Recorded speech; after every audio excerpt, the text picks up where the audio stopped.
Pero kumakatigil. Sino to?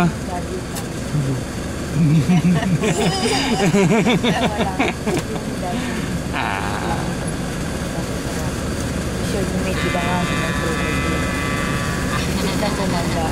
Tapos, dire-diretso. Kasi high-yield diba? Dada, sabi mo. Sa harap. Papa. Tawagin mo. Tawagin mo. Naka-park na car dito. Kapag malapit, medyo malapit na lang. Biglang bumangon. Kaya sila yung bumangga dun sa car. Na naka-park. Kotse. Tapos yung una yung... Ayan o. Buhay pa. Nakabitin sa tabi. Sino ba yan? Nakabaliktad kasi yung kotse mo. Tinatry nila. Ito po na pangyan mo. Tapos ako lang nila. May isa pang comparative na car. Di nang susi.